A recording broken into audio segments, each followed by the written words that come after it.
Quand vous développez une application web, vous allez forcément, à un moment ou à un autre, devoir gérer les données de vos utilisateurs.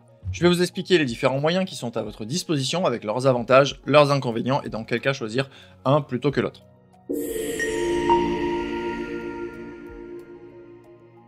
Salut, c'est Clément et bienvenue sur ma chaîne. Aujourd'hui, je vais vous présenter les différents moyens de stocker des données de vos applications web côté front, avec leurs avantages, leurs inconvénients et dans quel cas choisir l'un plutôt que l'autre. Qu'est-ce que le stockage web? Donc le stockage, c'est simplement un espace où vous allez conserver vos données.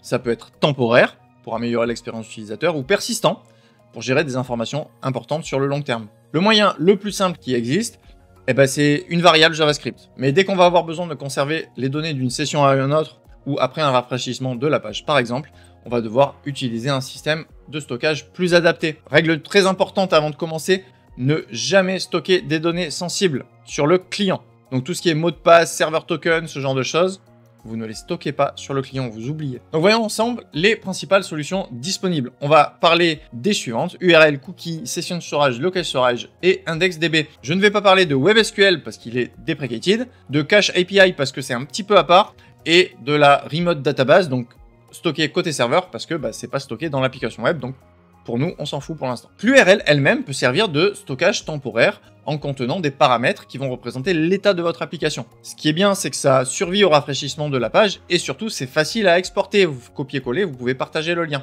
Par contre, c'est pas sécurisé du tout, c'est-à-dire que dans l'URL, vous voyez clairement en clair les données, sauf si vous les encodez. La capacité, elle est limitée à 2048 caractères en général, et les données vont disparaître quand vous fermez l'onglet. Donc les cas d'usage, c'est si vous voulez partager l'état d'une application, par exemple un filtre de recherche sur un e-commerce, ou par exemple si vous voulez sauvegarder et partager un état d'un dashboard par exemple. Les cookies. Alors les cookies, vous les connaissez sûrement grâce au fameux accepter les cookies imposés par le RGPD, et ils peuvent servir un petit peu de stockage. Les caractéristiques d'un cookie, c'est qu'il peut être défini par le serveur ou par JavaScript, et ils sont automatiquement envoyés à chaque requête HTTP. Par contre, ils ont une capacité limitée, 4 kg par domaine, et ils vont introduire une petite surcharge réseau parce qu'ils vont être envoyés à chaque requête. On s'en sert rarement comme stockage principal. On va surtout les utiliser par exemple pour gérer des sessions d'utilisateurs, donc avec l'authentification et la connexion persistante, ou alors pour du suivi de comportement utilisateur, du tracking et des analytics. Donc les cookies, bien sûr, ils ne sont pas adaptés au stockage de beaucoup de données, et bien sûr, ils sont exposés à des attaques type XSS. Donc les cookies sont indispensables pour gérer l'authentification, mais ils sont limités pour le stockage des données utilisateurs en raison de leur capacité réduite et de la surcharge réseau. Le local storage permet de stocker des données de manière persistante dans votre navigateur.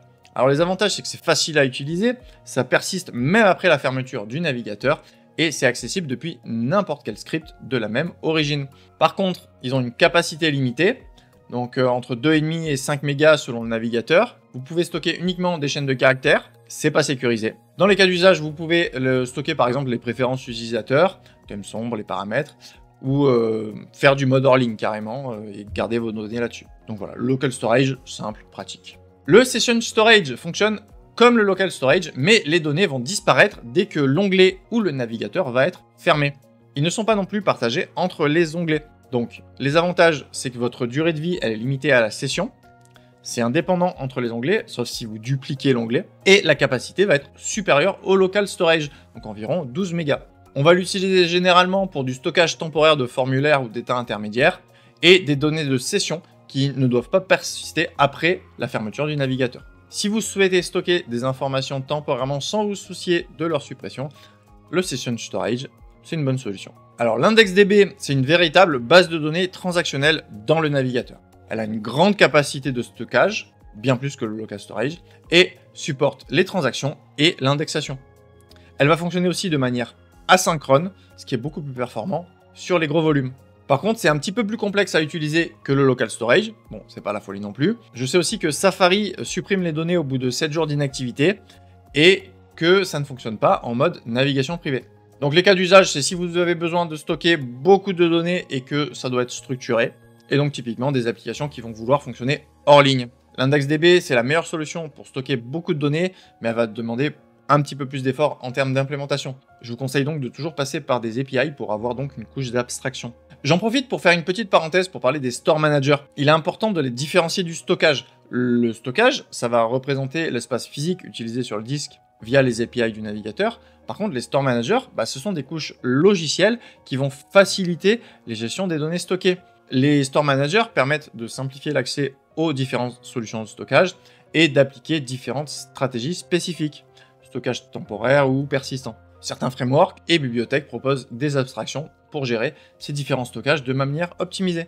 Le stockage côté client offre de nombreuses possibilités, mais il ne faut jamais le considérer comme une solution fiable à 100%. Les données, déjà, ne sont pas toujours persistantes. La suppression peut être possible selon le navigateur. Elles ne sont pas sécurisées puisque c'est du côté front-end. Et un backup sur un serveur distant est souvent nécessaire. Malgré cela, utiliser le bon stockage au bon moment permet d'éviter par exemple des appels réseau inutiles et d'améliorer les performances en chargeant moins de données. Voilà, je vous fais un petit tableau récapitulatif des différents modes de stockage avec leurs caractéristiques. Et pour savoir quel stockage choisir, je vous fais un petit graphique en fonction de la criticité et du temps de stockage de vos données. Alors j'ai mis de côté l'URL et les cookies parce que ce sont des cas de stockage à part, mais déjà ça vous donne une bonne idée. J'espère que cette vidéo vous a aidé. Si c'est le cas, likez, abonnez-vous et on se retrouve bientôt pour de nouvelles vidéos. À très vite!